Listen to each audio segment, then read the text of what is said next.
Hey everyone, it's Ashley Berg. I hope everyone's having a wonderful Thursday night. Tonight we're going to be talking about autism. Autism, what is it exactly? Autism is also known as Autism Spectrum Disorder, or short for ASD. It can range from different challenges such as social skills, speech and nonverbal communication, and repetitive behaviors. There are a few early signs for children with autism.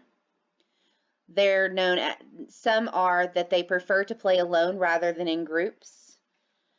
They reject cuddles. They shy away from physical contact from their peers, their family, as well as their own parents.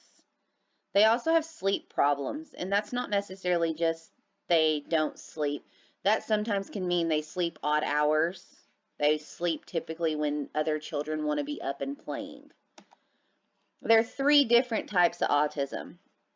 Autistic disorder, which is also known as autism, childhood autism, early infantile autism, Kanner's syndrome, or infantile psychosis.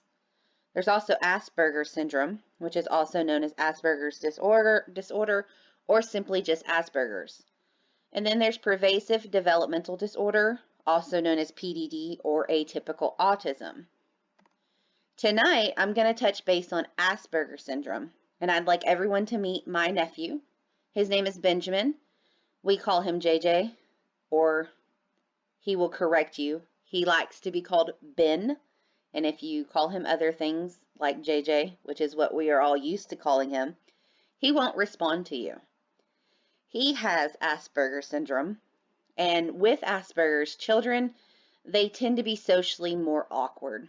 They don't understand conventional social rules, and they show a lack of empathy. When JJ, I'm going to refer to him as JJ because that's what I've always called him.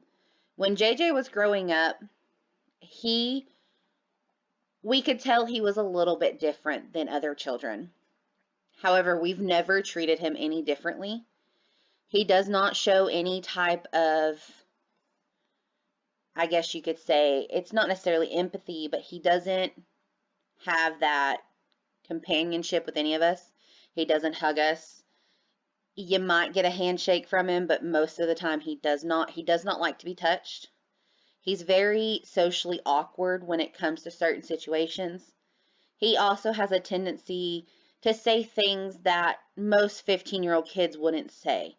Sometimes when you talk to him, he'll say something that would come off as rude, and you have to kind of remind yourself that that's not necessarily him, it's the disorder itself.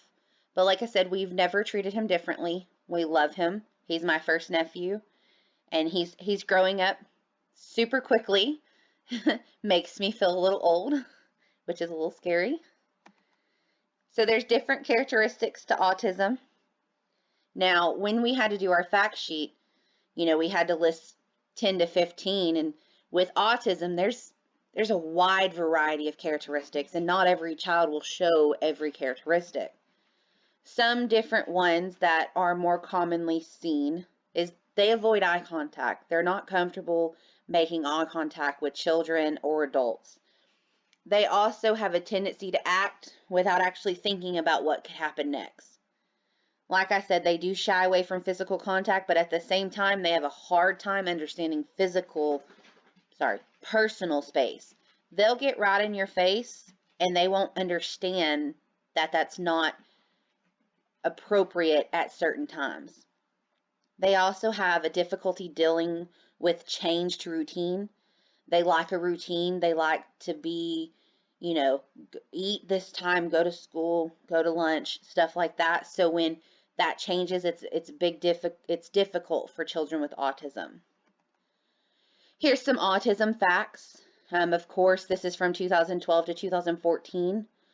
My fact sheet has the most recent facts. Actually, currently, it's 1 in 54 children have autism. 1 in 37 are boys, and 1 in 151 are girls.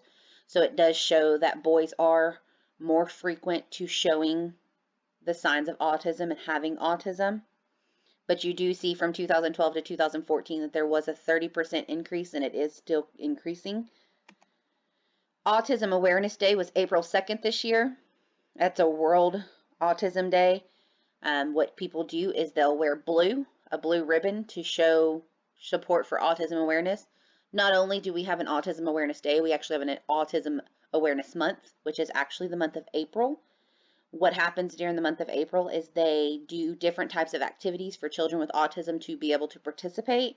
And it also gives education, not education, it's also a teaching method to teach and have other people acknowledge and have a better understanding as to what autism is. So when you see a children with autism, don't necessarily think that they're different. Just look at it like this little acronym says. Always unique, totally intelligent, and sometimes mysterious. Thanks, guys. Y'all have a great night.